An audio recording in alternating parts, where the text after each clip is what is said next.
Hey everybody, and welcome to this week's Design Cinema. Sorry for the delay once again. Our school is actually on break, so I've been on vacation and just got back into the office a few days ago. I do have a slight cold, so I'll try not to cough or do anything like that on the audio, but I'll just apologize in advance if I do. So this week, let's do a quick creature slash character sketching demo. I've done this sort of in the past, but not in this way, I don't think. For the Skeleton Knight, if you go way back, I can't remember which episode that was, but the one where we draw these kind of zombie knights. What the method used there was an overlay method in which we start with a rough sketch. We take the opacity down to about, say, 10% and draw another drawing on top. The method I'll show you today is actually a continuously drawing on the thumbnail and never overlay. Now, this method I actually prefer myself because it keeps the energy level going, what I like to call first generation drawing. See, in the other Zombie Knight sketch, what happens is the first generation drawing is the rough sketch. And by overlaying on top, you basically end up with a second generation drawing. And if we're to paint on the line drawing and get rid of the line drawing, that would be a third generation drawing. So as you progress, what tends to happen is the initial energy that you created in the drawing, the line weights, the acceleration of the curves, the lines, and the kind of mistakes, those actually all add to the drawing and makes your drawing or painting look alive. At least for myself, I find that the more I can build generations, for example, get to generation 2, 3, 4, I tend to lose the energy or the life of the drawing as I go, and I end up not really liking it. I much prefer the painting or the drawing to remain generation number 1 and have that energy throughout from the beginning all the way to the end. So some lines that you made maybe perhaps in the very beginning remains completely at the end of your painting or drawing, and that's what I'm showing you guys here. And also, this method saves a ton of time because you're essentially not drawing every single line over again. This entire thing, this has been sped up here, so that's why the video is sort of freaking out once in a while. The entire demo here took about an hour and 40 minutes that I'm compressing down to 25 minutes, whereas the Zombie Knights one in real time, that one took about, I think, at least double, maybe three hours, maybe 4 hours, something like that, to do the entire thing. That includes a rough sketch and the line drawing. So yes, it saves a lot of time.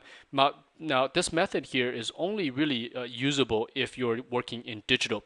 In traditional medium, this really wasn't possible unless maybe you're drawing with a pencil, but I always drew with a pen, and with a pen you cannot simply erase it and then draw over on top. But in Photoshop, that opens up this really good possibility to work in this method. Saves a lot of time, and it keeps the drawing very, very fresh and keep that energy going, which is possibly the most important thing for this demo. So anyways, the sketch I started with is actually something I've done for my students right before we went to break. I drew about maybe 7 characters or so, and I extracted about, I think there's 6 of them on this canvas here. And we're just going to clean them up as we go. So I'll just kind of, all the methods the same, so I'm not going to go over each drawing particularly, but just mention everything as a global methods, I guess. So the canvas here is about, I believe, about 10,000 pixels wide. So to do line drawing in Photoshop, you do tend to have a pretty high resolution canvas. Otherwise, you're going to be dealing with low pixel ratios, which is kind of makes your brushes feel kind of funny. So 10,000 is pretty good, 12,000 pretty good, but you do need a lot of RAM if you're going to work in those kind of resolutions. So each sketch I tend to spend about probably about 20 minutes or so, 20, 30 minutes cleaning them up. So because I don't want to overlay and delete everything, I want to keep some of the stuff looking rough. That is kind of the look we want. You find that a lot of professional work out there, ranging from drawings to paintings, that the rougher stuff tend to look better. And I think most of that has to do with the energy level.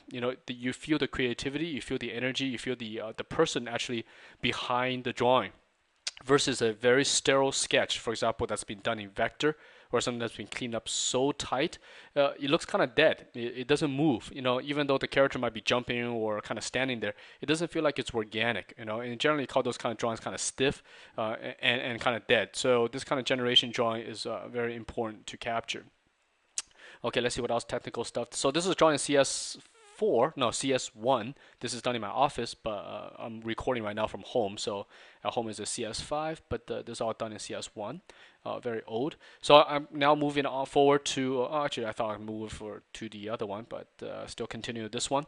So I tend to go back and forth. Now the entire thing here, the canvas only has, let me think, 2 layers, just background and the line drawing, right? There's no overlay layer or anything like that on top of the line drawing. It's simply canvas with just white and the line drawing, which is on its own layer, and I'm just deleting the original line drawing, the rough sketch, and putting in the cleanup right on top. So it keeps the file nice and small and also manageable. So each drawing is actually being compressed. I mean, not compressed, but flattened out. So not every drawing is on a layer. And in that way, I could kind of work back and forth between the drawings, which is another method that I think a lot of professionals use. By doing this, you keep your workflow very, very fluid. Right, so that way I could kind of work on this guy for a little bit, maybe work next to the dragon guys that's next to this guy, and just go back and forth instead of having everything on a separate layer and I got to select the right layer, work on that guy, go back to the other layer. So that's personal preference. That's completely up to you. I just generally don't like to work with too many layers. Take a sip of water here so I don't cough. Okay, so this guy actually spend the most time on. So in general, the first one or even the maybe the last one is where most time is spent because you're kind of warming up. It's kind of like a basketball player, just getting your wrist and hand and your eye coordination all worked up. And as you go, you get faster and faster. So on this guy here, the speed is really starting to increase. So I'm actually working on the head. You see, this is the head of the guy that's to the left. I'm going to work on him for a bit and then go back and work on the body. So this is a zoom in. Here I am working on the body now. Okay. So the head, I just want to see some of the details, get the nose down because I need to repeat that in the smaller version. So this guy here is just a design for like a six-armed dragon thing or something like that, some kind of lizard. So you can see all these guys belong in the same world. There's a little bit of Photoshop freak out because working in line drawing, Camtasia captures something about 15 frames a second or so, and I'm rendering this out at 25 frames a second for YouTube. So you're gonna get some weird graphic glitches as a result, as some of the frames can only render say 1 frame, so it's gonna show up kind of funny. So hopefully that is not that big of a deal. All right, so continuing to sketch. So as far as design goes, the rough stage here, this is actually designed in front of our students using a couple of methods. And that kind of stuff is maybe I'll cover in a later time, which is how we generate interesting shapes and poses. And also how do you keep the fluidness and the 3D forms going as you sketch versus drawing, for example, you start with the eyeball, then draw the nose and draw the mouth. You can see that the sketch underneath is drawn as a whole. Everything comes together at once. So that is the most important part during production because I've covered it a few times in the past as well. It doesn't matter if you're doing a drawing or a painting. You want to capture everything all at once first. Get your global picture down, your fundamentals and your foundation, your curvatures, your contours, your basic forms. All those things must come down first so everybody is working on the same page. Your art director understands what you're doing, you know what you're doing, and you're going to save yourself a lot of time by working using that method. Right, the most dangerous way of working is what I mentioned earlier, which is start with the eye, start with the nose, start with the teeth, and everything is looking all beautiful and perfect, but you have no body, you have no form, there's nothing else on the canvas. Now that is perfectly fine if you're working sort of in a vacuum. If you're working on your own, perhaps you're going to sell the illustration or something, but during production, that is a very, very dangerous way to work. I don't know of any of my friends who work in that method. We are working more in production, right? Get everything down, get all the designs out. So that way, on this page here, we're presenting, let me count, 1, 2, 3, 4, 5. 5 designs and 1 close-up of the head, right? So in that sense, the initial rough drawing took probably only an hour to do, which is not part of this, right? The rough drawing I did for my students. So in that time, you could already have 5. I actually did 7 in front of my students. So, and even when I did the 7, like 2 or 3 of them, I didn't even like. So we could just kill those off. Right, and you don't waste that much time at all. Versus doing an eyeball, drawing a nose, you're gonna end up with just a single drawing in one day. And another important part of working this way is that your creativity level goes down throughout the day. Right? For me, I like to start the day off, get some coffee and stuff like that, and that's when your brain is working the best. Your ideas are coming through, and what you want to do is you want to use all that energy up during the creativity phase because this kind of stuff I'm doing right now, this kind of line drawing, just cleanup, doesn't take much brain power at all. It's just purely cleanup. You already have a drawing, you already have the forms, you don't have to think that much. So the brain burning part, the part where you're just the most exhausted, is the thinking part. So what you want to do is you want to create as many ideas as you can during that phase. And for me, that only lasts about an hour or so during the day, maybe an hour and a half if I'm lucky. But what I want to do is within that hour, I want to put everything down as I can. So after an hour, maybe break for some coffee, go to lunch, whatever. In the afternoon, all the brain stuff is done. Now I could go back and just clean stuff up and put your brain almost on autopilot. And when I'm drawing things like this, like details, I'm not even thinking about the drawing at all. I'm thinking about what to do tomorrow. Some business stuff I gotta handle with the school. My brain is completely wandering off, and my hand and eyes are sort of just on autopilot, drawing the details. Like especially if you have enough experience in this industry, you'll know how to handle the curves, the forms, and how to make them read. But I don't have to think about design, and that is the hardest part, right? As a designer, that you're asked to come up with stuff. But I already did it. I already came up with what it is on the canvas. So my brain could just, that part of the brain just goes to sleep. Versus working the other method. Imagine I start the day, have my coffee and whatever, and I sit down and I'm all energetic, I'm ready to go. And I start with the eyeball, start with the teeth. I'm thinking I don't like it. I'm changing stuff, and I'm about 2 hours in, and I get the head down, I get the body, and I'm at 3 hours in. I'm done with say this dragon creature, right? And it looks beautiful, and the design's nice and whatever, and you like it. But now you're tired. Now you burned 3 hours. You still got 5, 6 hours to go during the workday, but your brain by now is exhausted. But you still have to compete. You have to compete next to somebody who's going to come up with 7 drawings in that day, right? Or 7 designs. So now I'm going to come up with another design, and by the time you get to your second drawing, get through that, maybe another 2, 3 hours in, you end up with 2 nice drawings, but your brain's completely dead, and you still got to maybe do one more drawing, and that drawing tends to suffer. Maybe that design will come out kind of lame or kind of boring, whatever. So and I used to work that way when I was younger and I first got out of school and stuff. I used to work in that kind of method.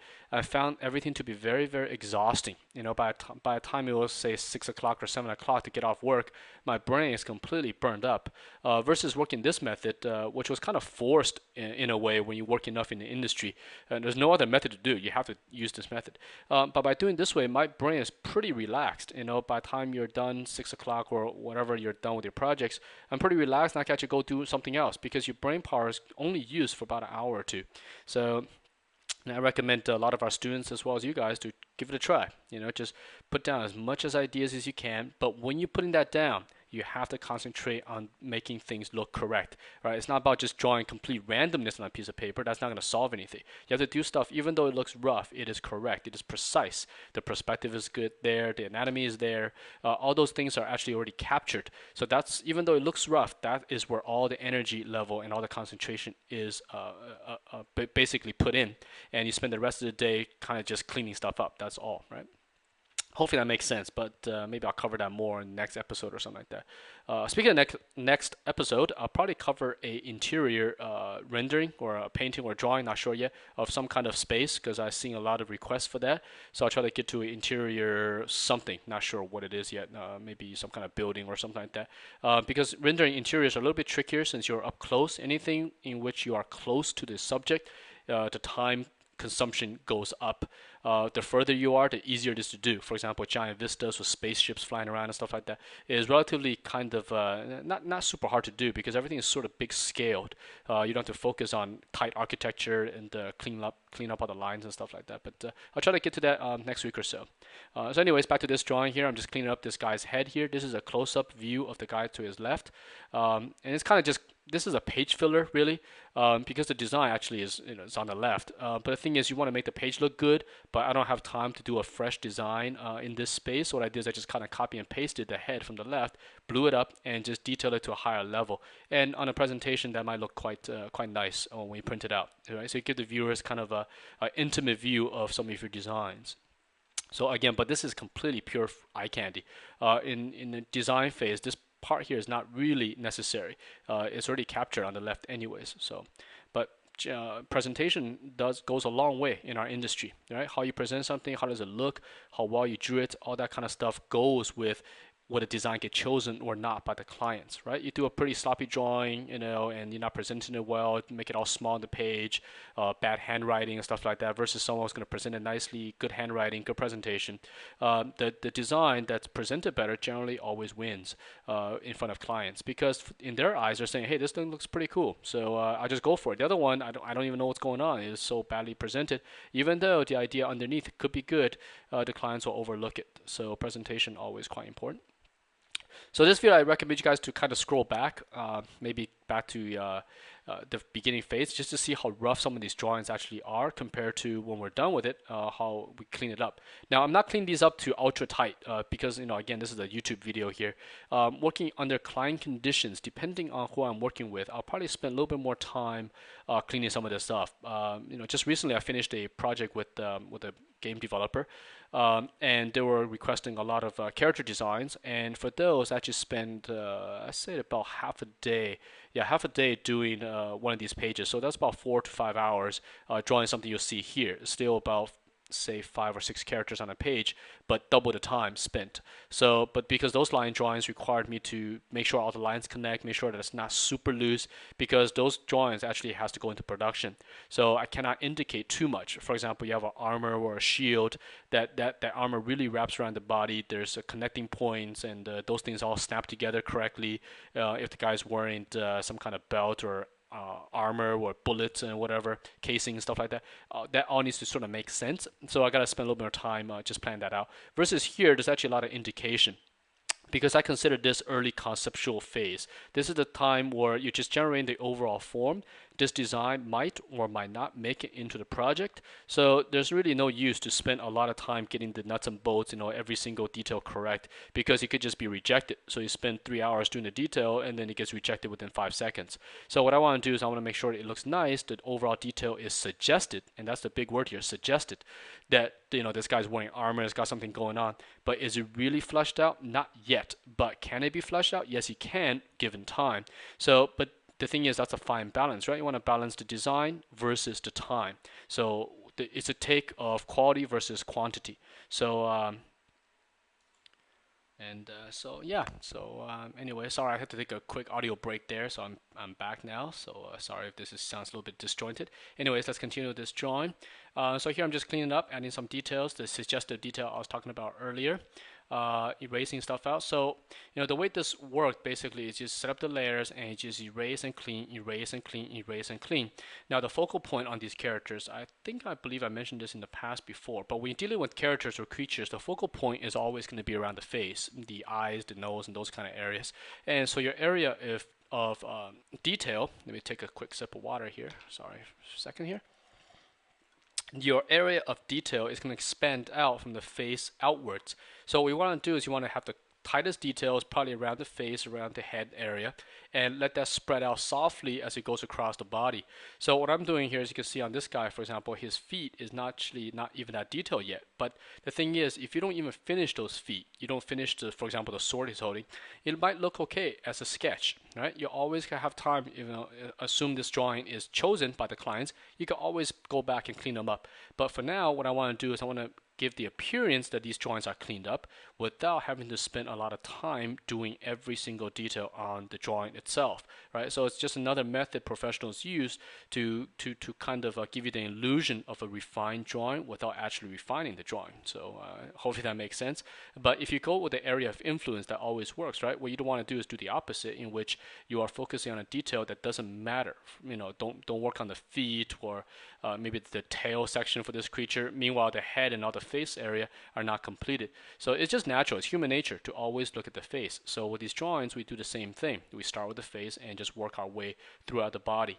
So, and also if you have something that mirrors, for example, you have a front leg or a back leg, you could do one side of the leg and let the other one go loose, because anyone who look at these, we're going to automatically assume that it is symmetrical, because as human beings, we tend to think that everything is symmetrical, while most stuff on this planet are symmetrical. So you show on one arm and the other one's sort of loosely suggested, our brain will fill in the gap for you. You don't have to say, hey, that arm is different. Unless it is different, then you have to draw that out. But in this case, if you render out just kind of the similar forms and shapes and size, the audience would know that it is a mirror version of whatever arm you drew here. So that is yet another time saver you could do as you sketch these out. Right. So this drawing here, you can see, is very, very loose. So just watch this one as we continue on. That you'll get relatively cleaned up over time. So Anyway, so continue sketching here as we move along here. So just again, I think I mentioned this took about hour and 40 minutes to do, sped up to about 25 minutes here for this demo. So it's relatively quick and something you could do definitely throughout the your work production. So if we add the other time on it, in which I sketched it out in front of the students, we're talking about a total of less than 3 hours for this entire sketch for all characters. Now, at the end of this video, I'll show you guys some cleanup stuff that I didn't record because that kind of stuff you could kind of dig through the bug painting or even the zombie nights show some of that as well. So that took an additional about maybe about an hour and then about an hour and 20 minutes or so. So you're talking about maybe 4.5 hours for everything to be completed, and you'll see that come in about a few minutes here as I insert in this sort of the finished result of this production. So here I'm just continuously cleaning the line drawing up. Okay, so this guy here getting, so for example, his back leg there, the one that's sort of behind his front arms, those legs, I'm not going to finish to ultra completion. I'm just going to put a detail on this leg here, his I guess his left leg, our right. So I'm going to put all the details in and kind of suggest the same details on the opposite leg. And as you can see, I'm doing here, kind of putting those in, getting the claw to sit on the ground. Now, fundamentals is quite important here. These guys are in perspective, so don't forget that a creature or a character all sits in perspective. So perspective is one of those words that is very, very confusing, I think, especially for a lot of students, because when they think perspective, they think of grids and boxes and all that kind of stuff, when in reality it's not. Perspective is just your eyeballs. It's a camera or your eye. It's how we perceive the world. So the better you could draw your object as it's perceived by the human eye, the more your audience is going to believe your drawing or your painting. And oftentimes we refer that to as weight, right? When you look at these characters and creatures, you kind of imagine yourself picking these things up from the paper. And when you capture the fundamentals correct, there tends to have weight, because what's actually happening is that your brain is being tricked. Your brain is thinking that this thing exists. The way you drew the tail or the way you drew the hands, it has that mass. The perspective is correct, the anatomy is correct, that if you lift these guys up with your hands, you're going to feel quite heavy. In general, when the perspective or the anatomy is not correct, the drawing tends to fall off the page. It feels like it's made out of feathers. There is no weight to the drawing. It's because the brain is not being tricked. The brain doesn't see the drawing as 3D. That's not how the human eye sees things, so therefore it doesn't believe in it. So for us in production, right, because we're making these ultimately into 3D objects, either as a toy or a 3D model or whatever, it's very important for us to capture the essence of the fundamentals, right? And that's to do with perspective. So you can see actually on this guy, he erased out the perspective lines that were on the ground, right? So those are all the initial setups we did to make sure that we put this guy in a proper camera. That's something that a human eye could see. So if you look up, I'm sort of looking up, and I look down, right? So it's very natural to the audience. So here I am. I think here I'm going to insert in the finished presentation. You can see here. So I kind of skipped about an hour and 20 minutes of cleanup and just jumped right through to the finish. You can see I put in some photo textures of lizards and those kind of things, just to kind of suggest the materials, but I didn't want to spend too much time detailing everything out. We could always do that once the designs are picked, but we want to carry this presentation too far enough so the clients are happy that you spend some time, and putting a lot of energy into the work, right? You don't want to kind of just slap off a bunch of stuff and send it off. Like for example, the line drawing I did earlier, something like that level is not, in my opinion, presentable yet, especially if you're working freelance, right? Working in-house, everything goes out the window, because when you're working in-house, you're not paid per hour, per day. You're paid on salary. So whatever you do, you can always have your art director check it out. You're working with a team. That really doesn't matter. But working freelance, it's very important to make your stuff presentable at any stage, because you're not being paid per year. You're being paid for every single minute you're doing this kind of stuff. The client's being charged. So you don't want to do sloppy stuff. You don't want to be like, here's a bunch of sloppy drawings and here you go and now pay me. You want to make sure that, yeah, these drawings are loose, but I put in the love and the energy into these loose drawings to show that I respect your project and I'm putting all my effort into this project, and hopefully that shows in the presentation, right? So again, that's something that you will gain through experience, and that's how you kind of build a relationship with your clients, that they sense that you care about their projects, right? So even though we're freelancing and these projects will only last maybe a month or so in our timeline, you still want to put all the energy and all the effort into them. And presentation goes a long way to show your clients that you do care about the project, right? So imagine the first line drawing, I kind of just finish it, put your name and just send it away. Then we see like, oh yeah, these drawings are okay, these sketches are okay, but it's just like, it doesn't feel complete. The package is not there.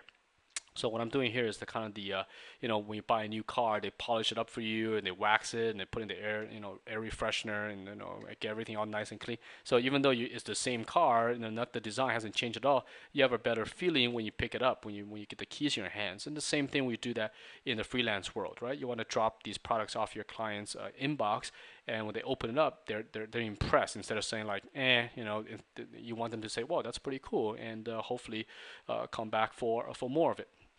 So anyways, this video is kind of wrapping up. You guys can always grab the final image from my blog, which is fengzuidesign.blogspot.com. Just go there. This image should be there, and you can actually grab a pretty high resolution version of it. So hopefully you guys enjoy this very brief episode, and next week we'll go forward with the environment, interior. Okay, so thanks for watching, and I will see you guys next week.